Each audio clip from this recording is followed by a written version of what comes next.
ఆంధ్రప్రదేశ్లో లూలు మాల్ ఏర్పాటుపై deputy CM Pawan కళ్యాణ్కు అభ్యంతరాలేంటి? లూలు సంస్థ పెట్టిన షరతులు పవన్కు నచ్చలేదా? మంత్రివర్గ సమావేశంలోనే లూలును పవన్ ఎందుకు వ్యతిరేకించారో ప్రస్తుతం రెండు తెలుగు రాష్ట్రాల్లోని అంశం హాట్ టాపిక్ అయింది. కేబినెట్ సమావేశాలు జరిగినప్పుడు డిప్యూటీ సీఎం పవన్ కళ్యాణ్ కొన్ని అభ్యంతరాలు వ్యక్తం చేస్తున్నారు. గతంలో ల్యాండ్ పూలింగ్ ను కేబినెట్లోనే పవన్ తప్పుబట్టినట్టు వార్తలు వచ్చాయి. అలాగే అక్రమ నిర్మాణాల క్రమబద్దీకరణ విషయంలో జాగ్రత్తలు తీసుకోవాలన్నారు. తాజాగా లులు సంస్థకు భూ కేటాయింపుల విషయంలో కూడా పవన్ కేబినెట్లో కీలక వ్యాఖ్యలు చేసినట్లుగా తెలుస్తోంది. లులు మాల్కు ప్రభుత్వం భూమి కేటాయించింది. అయితే ఆ సంస్థ ప్రభుత్వానికే షరతులు పెడుతోందట.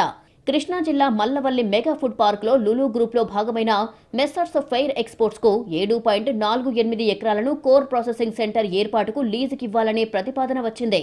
ఆ సమయంలో ఆహార శుద్ధి పేరిట అక్కడ ఏం చేస్తారో సమాచారం ఉందా అని పవన్ కళ్యాణ్ ప్రశ్నించారు. ఆహారాన్నే శుద్ధి చేస్తారని అధికారులు బదులిచ్చారు.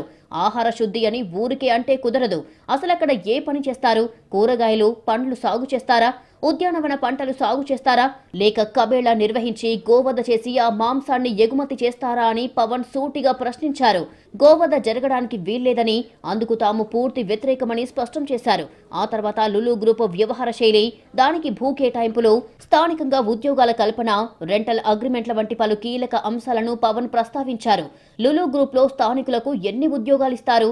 విశాఖ, విజయవాడల్లో ఏర్పాటు చేసే మాల్స్ లో ఉద్యోగాలు ఎవరికి ఎన్నిస్తారు అని పవన్ కళ్యాణ్ ప్రశ్నించారట.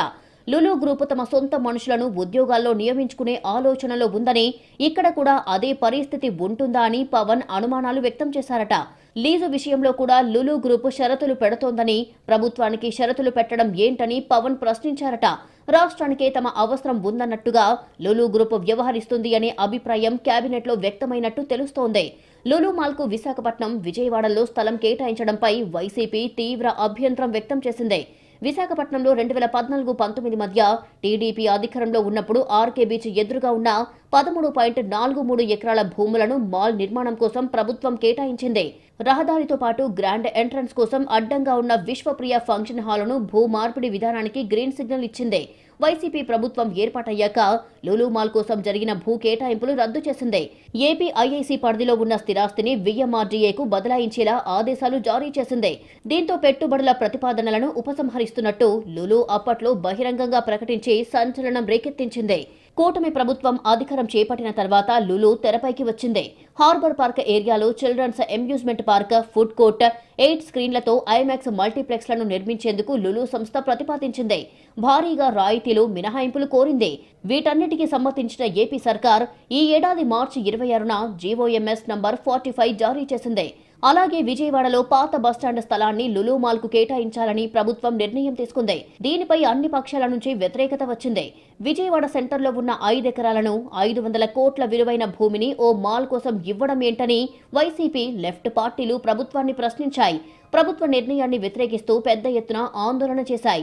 అటు వైజాగ్లో ఇప్పటిదాకా లులు సంస్థ పనులు మొదలు పెట్టలేదు. మరోవైపు విశాఖలో 13.74 ఎకరాల భూమిని ఎలాంటి బిడ్లు లేకుండా లులు గ్రూప్ కు కేటాయిస్తూ ఇచ్చిన జీవో 45ను రద్దు చేయాలని పాక సత్యనారాయణ అనే లాయర్ హైకోర్టులో పిల్ వేశారు.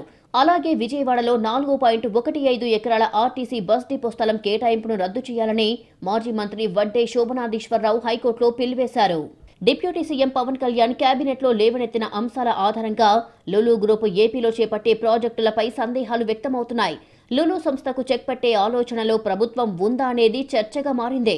ఊరికే భూములను కేటాయిస్తే వచ్చే ఉద్యోగాలు ఎన్ని? మధ్యలో గోవధ టాపిక్ రావడంతో లులు మాల్స్ ఏర్పాటుపై సందేహాలు వ్యక్తమవుతున్నాయి.